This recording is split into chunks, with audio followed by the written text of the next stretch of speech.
नेपालको सुदूरपश्चिमको एउटा दुर्गम गाउँबाट उठेको एक सामान्य युवक जसले जीवनमा कहिल्यै सोचेन कि एक दिन उसले अन्तर्राष्ट्रिय एमएमए रिङमा नेपालको झण्डा उचाल्नेछ। संघर्ष, गरिबी, असफलता, पसिना र अथाह मेहनतबाट बनेको त्यो नाम हो रविन्द्र ढाड। आज उनी केवल एउटा खेलाडी मात्र होइनन्, हजारौं नेपाली युवाको प्रेरणा बनेका छन्। सानो उमेरमै जीवनले उनलाई सजिलो बाटो दिएन। सुदूरपश्चिम नेपालको बाजाहाङ जिल्लाको बित्थडचिर गाउँपालिकामा जन्मिएका रविन्द्र ढाड सामान्य परिवारमा हुर्किएका थिए। गाउँको जीवन निकै कठिन थियो। आर्थिक अवस्था कमजोर भएकाले परिवारलाई दैनिक गुजारा चलाउन पनि संघर्ष गर्नु पर्थ्यो। गाउँमा राम्रो शिक्षा, खेलकुदको सुविधा वा भविष्य देखाउने कुनै ठूलो अवसर थिएन। उनले गाउँकै विद्यालयबाट कक्षा 10 सम्म अध्ययन गरे, तर पढाइभन्दा बढी उनलाई केही ठूलो गर्ने सपना सताउँथ्यो। सानैदेखि उनी शारीरिक रूपमा बलियो बन्न चाहन्थे र आफूलाई अरूभन्दा फरक बनाउने इच्छा राख्थे। 16 वर्षको उमेर पुग्दा उनले जीवनको सबैभन्दा कठिन निर्णय लिए, गाउँ छोड्ने। राम्रो भविष्यको खोजीमा उनी भारततर्फ लागे। सुरुमा उनी पिथौरागढ पुगे, जहाँ उनले दैनिक ज्यालादारी काम गरे। कहिले भारी बोक्ने, कहिले निर्माण स्थलमा काम गर्ने त कहिले पसलमा ससाना काम गरेर जीविका चलाउनु पर्थ्यो। पछि उनी दिल्ली पुगे, जहाँ उनको काम चिया बनाउने, सफाई गर्ने र अफिसमा सामान्य कर्मचारीको रूपमा काम गर्ने थियो। त्यतिबेला उनको जीवन निकै संघर्षपूर्ण थियो। पैसा कम थियो, बस्ने ठाउँ साधारण थियो र भविष्य अन्यलले भरिएको थियो। तर यही कठिन समयले उनलाई जीवनको असली अर्थ सिकायो। एक दिन काममा जाँदै गर्दा उनले सडक किनारमा रहेको एउटा मार्शल आर्ट्स जिम देखे। त्यही क्षणले उनको जीवन बदलिदियो। सुरुमा उनलाई करातेप्रति आकर्षण भयो। बिहान सबेरै उठेर उनी प्रशिक्षण लिन जान्थे अनि दिनभर काम गर्थे। शरीर थाक्थ्यो, तर मन कहिल्यै थाकेन।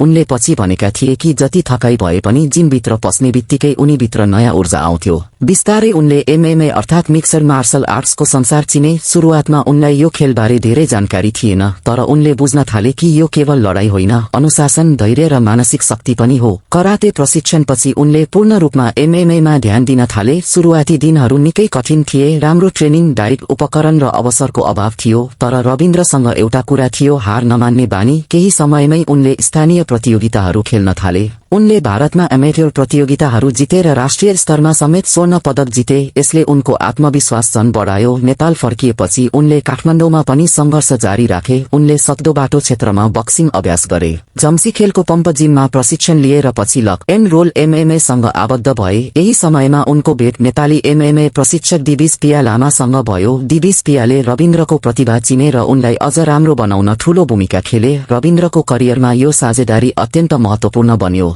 रविन्द्र ढाडको व्यावसायिक एमएमए करियर सन् 2021 पछि तीव्र गतिमा अगाडि बढ्न थाल्यो। उनको फाइटिङ शैली निकै आक्रामक थियो। तेज स्ट्राइक, बलियो मानसिकता र कहिल्यै पछि नहट्ने स्वभावका कारण दर्शकहरूले उनलाई बजाङको बाघ भन्न थाले। उनले लगातार जित निकाल्न थाले र दक्षिण एसियाली एमएमए क्षेत्रमा आफ्नो नाम बनाउन सफल भए। सन् 2023 मा उनले इतिहास रचे। उनी वान च्याम्पियनशिपमा फाइट गर्ने पहिलो नेपाली खेलाडी बने। यो नेपालका लागि अत्यन्त गर्वको क्षण थियो। आफ्नो डेब्यू फाइटमा उनले रुसी खेलाडी तोरेप्ची दोङ्गाकलाई पराजित गरे। त्यो जितले अन्तर्राष्ट्रिय स्तरमा नेपाली एमएमए को नाम चिनायो। तर सफलताको बाटो सधैँ सजिलो हुँदैन। त्यसै वर्ष उनले पाकिस्तानी खेलाडी इस्माइल खान विरुद्ध हार बेहोरे। त्यो उनको व्यावसायिक करियरको पहिलो हार थियो, तर त्यो हारले उनलाई कमजोर बनाएन, बरु अझ बलियो बनायो। हारपछि रविन्द्रले आफूलाई अझ सुधार गर्न थाले। उनले थाइल्याण्ड र बाली जस्ता ठाउँमा गएर अन्तर्राष्ट्रिय स्तरको प्रशिक्षण लिए। विशेष गरी बालीको सोमा फाइट क्लबमा उनले कठोर प्रशिक्षण गरे। दिनमा 2 देखि 3 पटकसम्म अभ्यास गर्ने उनको बानी थियो। उनी आफ्नो जीवनलाई पूर्ण रूपमा एमएमएमा समर्पित गरिसकेका थिए। सन् 2025 रविन्द्र ढाडका लागि जीवनकै सबैभन्दा ठूलो वर्ष बन्यो।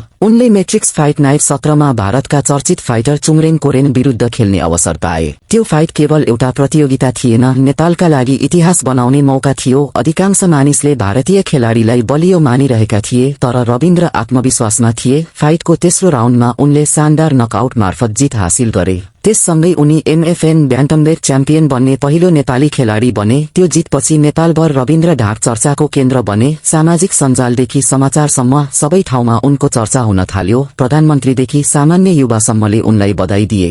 गाउँका मानिसहरू जसले कहिल्यै सोचेनन् कि उनीहरूको गाउँबाट विश्वस्तरको फाइटर निस्कन्छ, आज गर्वले रविन्द्रको नाम लिन थाले। रविन्द्रको यात्रा यतिमै रोकिएन। सन् 2026 मा उनले अर्को ऐतिहासिक अवसर पाए। रोड टु यूएफसीमा छनौट। यूएफसी संसारकै सबैभन्दा ठूलो एमएमए संस्था मानिन्छ। रोड टु यूएफसीमा छनौट हुनु नै धेरै खेलाडीको सपना हुन्छ।